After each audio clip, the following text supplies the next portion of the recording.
Puji Tuhan, selamat pagi Bapak Ibu Saudara yang diberkati oleh Tuhan.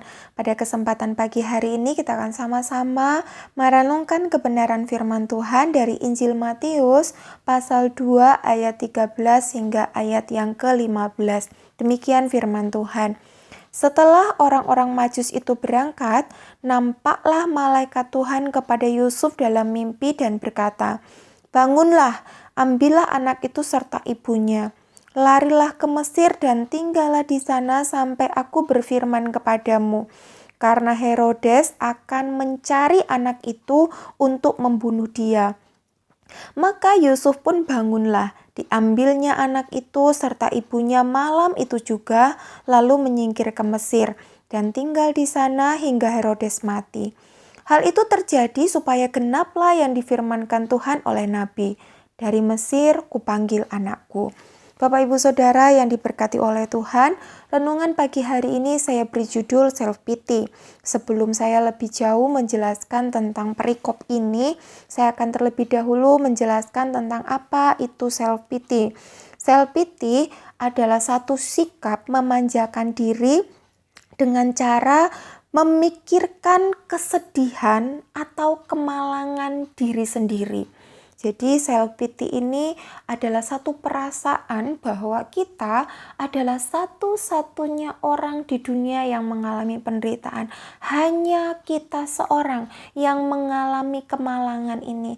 Mungkin bisa dengan pertanyaan demikian, mengapa hanya saya seorang diri yang mengalami kemalangan ini? Nah, bentuk-bentuk pertanyaan seperti demikian adalah satu bentuk sikap self pity.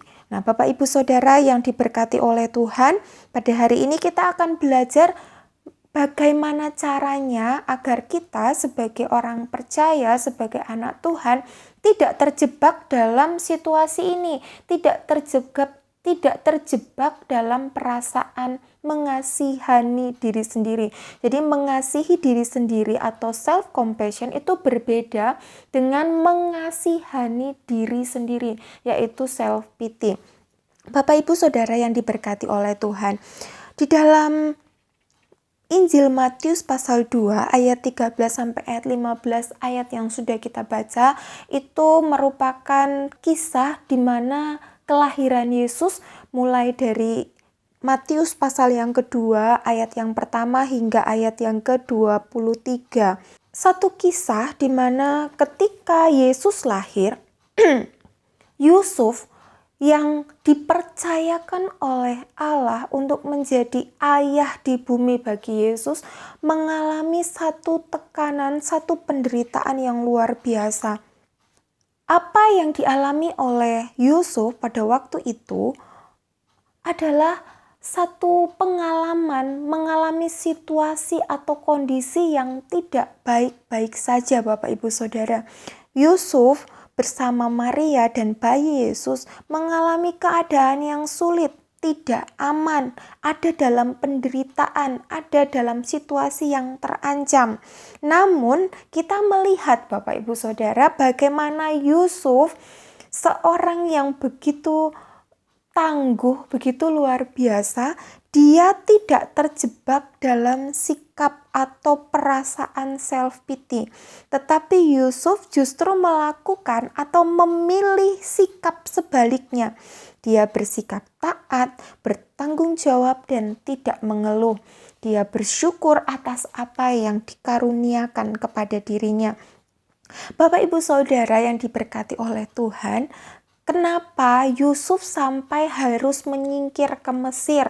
Mengapa Herodes begitu benci dengan kelahiran Yesus? Jika kita membaca dalam Alkitab, mungkin kita hanya melihat, wah, Yusuf sedang terancam hidupnya karena bayi Yesus. Bayi Yesus terancam karena dia adalah Tuhan. Ini pekerjaan iblis. Mungkin kita berpikir demikian. Tetapi sejarah menulis bahwa situasi yang dialami oleh Yusuf pada masa itu adalah situasi yang sangat-sangat tidak baik-baik saja, Bapak Ibu Saudara. Raja Herodes adalah seorang raja yang sangat bengis, raja yang sangat kejam dan ambisius. Dia begitu ambisius sehingga dia merasa terancam jika kedudukannya Raja Herodes ini akan merasa terancam jika ada orang-orang yang dirasa akan menyingkirkan atau menggeser posisinya. Bahkan dia tega membunuh anaknya sendiri jika anaknya itu mengancam posisinya sebagai raja di Yudea.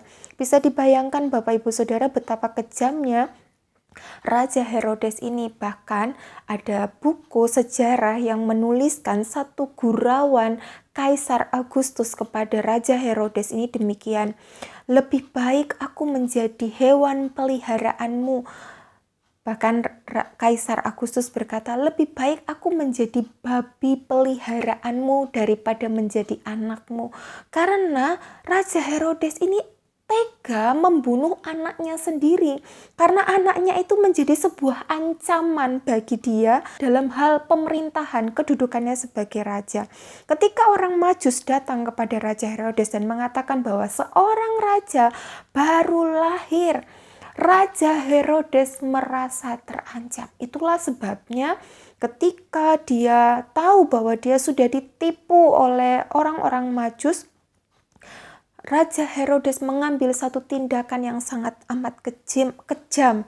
Di dalam kisah selanjutnya di dalam Injil Matius dikatakan bahwa Raja Herodes memerintahkan agar prajuritnya membunuh anak-anak yang berumur 2 tahun sebagaimana yang dia dapat berita dari orang Majus.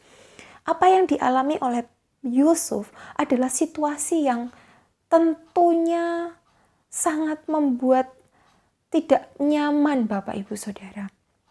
Yusuf mungkin bisa memilih untuk merasa, wah, saya ini orang yang paling menderita. Sudah saya harus bertanggung jawab terhadap kehamilannya Maria.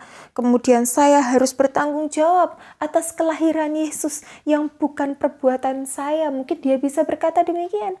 Kemudian saya harus menderita lagi, lari sana, lari sini, mengungsi, pergi ke Mesir. Bukan satu jarak yang dekat, jarak yang sangat jauh. Dia harus pergi ke Mesir. Dan firman Tuhan mengatakan, ketika malaikat itu datang dalam mimpi, pada malam itu juga Yusuf mengambil tindakan untuk pergi ke Mesir. Yusuf tidak mengasihani diri sendiri, merasa bahwa dia adalah orang yang paling menderita. Dia adalah orang yang paling malang. Karena apa? Harus bertanggung jawab atas sesuatu yang tidak dia perbuat. Yusuf mengambil satu sikap yang luar biasa. Mengapa kita hari-hari ini merasa demikian? Apakah kita tidak bisa bersikap seperti Yusuf? Alkitab menuliskan begitu banyak contoh-contoh lain dalam Alkitab bagaimana mereka begitu tangguh mengalami penderitaan tetapi tidak tinggal dalam situasi-situasi yang sulit itu dengan perasaan mengasihani diri sendiri. Tentu ini menjadi satu tanda bahwa kita juga ketika kita percaya Roh Kudus tinggal dalam kita tidak akan terjebak dalam situasi ini. Mengapa kita terjebak dalam self-pity ini Bapak Ibu Saudara? Karena kita merasa kita pantas untuk menderita, kita pantas untuk malang, kita pantas untuk mengalami satu kesedihan. Kita kemudian memberikan tempat terhadap rasa itu tinggal di dalam hidup kita. Dari Filipi 4 ayat 4 sampai ke 7 kita bisa belajar Bapak Ibu Saudara bahwa ternyata cara yang tepat untuk kita bisa mengatasi rasa self pity itu adalah pertama, bersukacita, tetap berbuat baik di ayat yang kelima dikatakan. Kemudian tidak khawatir tentang apapun juga di ayat yang ketujuh. Kita memilih untuk terus bergaul karib dengan Allah dan hidup dengan penuh rasa syukur. Di ayat yang ketujuh kita mempercayai bahwa pemeliharaan Allah atas kita itu melampaui akal kita. Bapak Ibu Saudara yang diberkati oleh Tuhan, kita tidak akan pernah membiarkan rasa sakit, rasa sedih, rasa menderita menguasai hidup kita jika kita percaya bahwa Roh Allah sudah membebaskan kita. Kita bersatu dalam doa. Bapa, terima kasih untuk berkat kemurahan-Mu. Terima kasih untuk hari ini. Kami bersyukur dan kami membebaskan diri kami dari rasa tidak nyaman ini Tuhan. Terima kasih Bapa, kami berdoa dan mengucap syukur di dalam nama Yesus. Haleluya. Amin.